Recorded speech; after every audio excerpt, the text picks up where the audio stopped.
What's going on, gamers? Today we're going to be taking a look at some Helldivers 2 and I'm going to be going over some must-know tips that can really help you out to get the most out of the game and to get through the missions a lot easier and faster without hopefully quite as much stress in the process. Helldivers 2 can be a very tough game, especially later on when you're up in the difficulty setting, so in this case knowledge is definitely power and I'll be going over a few things that can really help you to get better in the game. So the first one, and this may sound like a very obvious one, but it's going to be always move. Movement in this game is 100% needed, and even though you're getting hit ridiculously often from a crazy amount of enemies, most times not getting hit is probably the main way and best way to stay alive in this game. At some point you may have thought if you can make a tankier character, if you can for example up their armour, this would definitely work in your favour.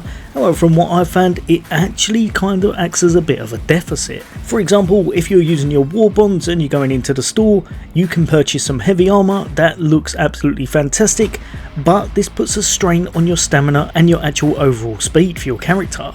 This I have found is an absolute no-no, and rather than it having the effect of keeping you alive, it will instead just completely wipe you out because you'll get hit by enemies more often, and most times you won't be able to keep up with your squad, leaving you a little bit in the lurch in almost every situation. Instead, you'll want to try and equip something that can keep you light, it can keep you moving with some great stamina, so one thing that you could do is chuck on something such as this until you find one you like later on in order to keep your survivability up.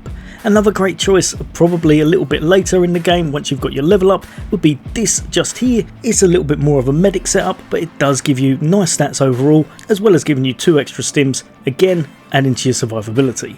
One tip that I wish I knew straight away at the very start, because I spent a whole bunch on stratagems and a lot of them probably weren't really worth it. Some of them are very good but completely situational. Others I probably think should never be taken into any missions. One that you'll definitely want to know about that works in almost every single mission from beginner all the way up to that Helldive difficulty is going to be the airstrike. This is an absolutely amazing stratagem. The airstrikes in this are probably some of the best in the game, and this one is definitely top tier. You'll be able to use it on the bug hunts because you'll be able to destroy the egg nests. It's able to take out small and medium enemies very well. It doesn't hit quite as much of an area effect as the cluster strike, allowing you to not completely decimate your squad in the process, and because it's explosive it also works really well on some missions, for example when you're trying to close nests, and it's pretty good against automatons as well.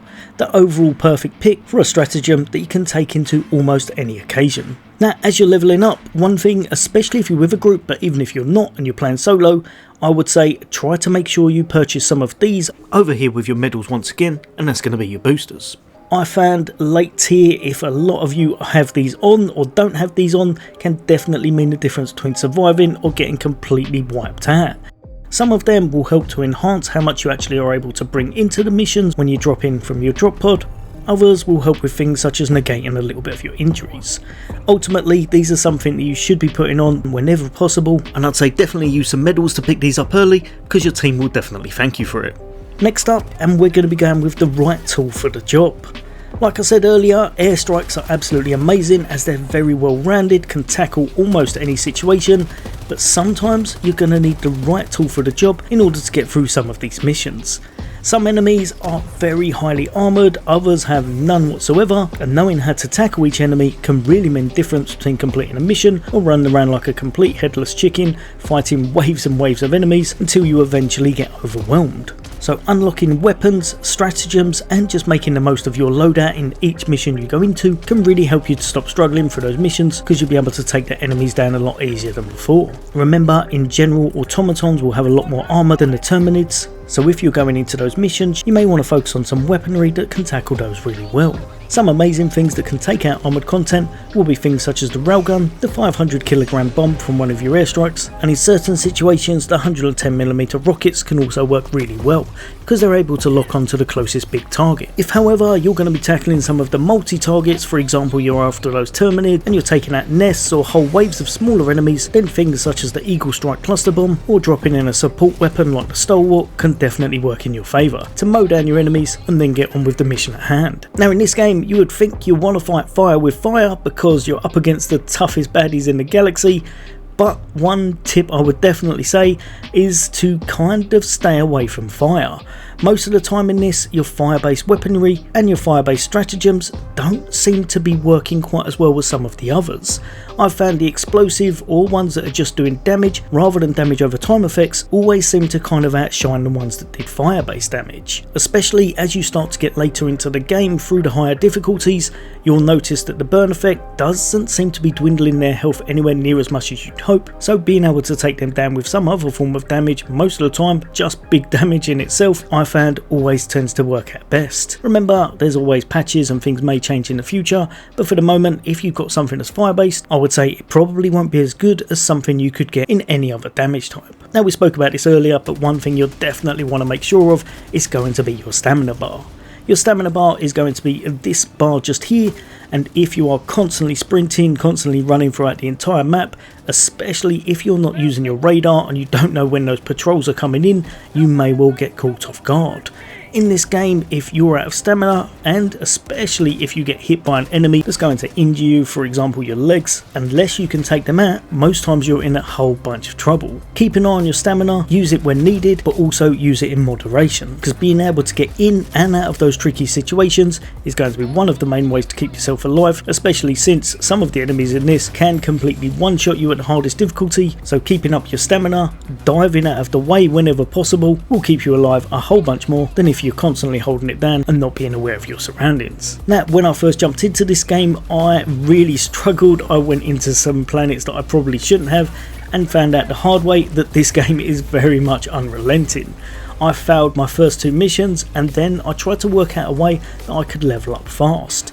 If you're struggling, or if you're just trying to get to grips with the game and you're trying to work out a mission that you can level up in order to get yourself some gear and get a little bit better at the game once you're a bit higher up in the ranks, then I would say make sure you go to a defense mission, as these are going to be probably some of the easiest and be some of the quickest ones you can complete.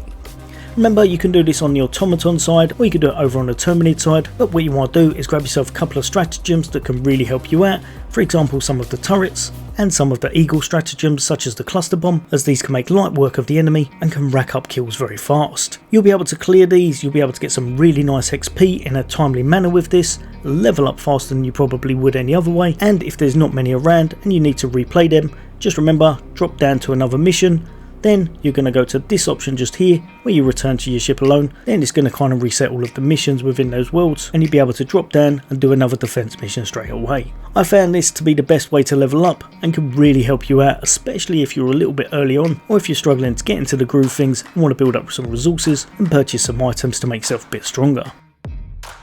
And speaking of making ourselves stronger, as you saw earlier on, as you go over to the acquisition centre, we were looking at our standard war bond stuff. This time we're going to be looking at the premium war bond. The great thing about this, unlike a lot of games, you can actually acquire this through obviously payment, as you do in most games, in order to buy yourself some super credits. But the great thing about this game, even though with most games you're not able to get the premium currency, in this game you can actually farm it. The best way I've found so far of doing this will be to go into your missions, finding points of interest, checking them out, and very often you're going to find quite a few within each area, as long as you're checking out the entire map. This can be done on any difficulty, so if you wanted to, you could farm for these in order to get some of the best gear without paying any money whatsoever. Another really nice thing with this is that it should be changing over once every month, I believe, so you should be able to check it out and then you'll be able to decide whether to hold on to your super credits or spend them, because there's some really nice items in there you want. From what I've seen so far, these can have some great perks on the armour, some that you won't see any other way, and some of the weapons seem to be very stylish, with kind of alternative fire modes or added effects on them that you don't see in the normal store. Definitely something to look out for, and as it changes over each month, this could have some great gear in it, perfect for veterans that are trying to pick up a lot of different weapons and such.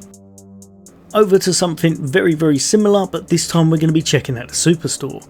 The superstore is, as it sounds, pretty darn super.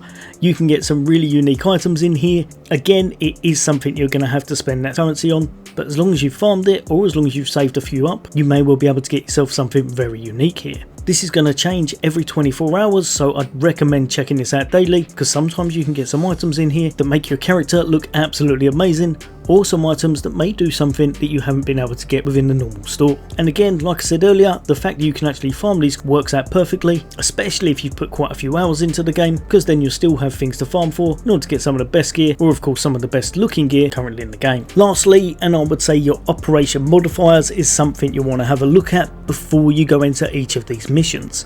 Especially as you're playing through the game, you're getting into the tougher content, some of these modifiers can really make the missions difficult, and I've had it a few times when I've backed out, gone into a different mission just because I didn't actually want to put myself through the ordeal of trying a situation that I was almost definitely going to fail.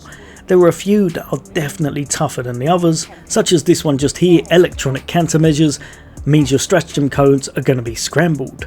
Now, at the first time I did this, I jumped into a mission with a friend and we nuked each other over and over again. You're going to be throwing out stratagems, but they're actually going to be randomised rather than the ones you're tapping in. This, mixed with a few other operation modifiers, for example the ones that take your stratagem back double the time to actually come off cooldown, can really make your life a whole bunch harder. So check these whenever you're going down to the missions so that you don't have a tougher time, or so that at least you know what you're in for.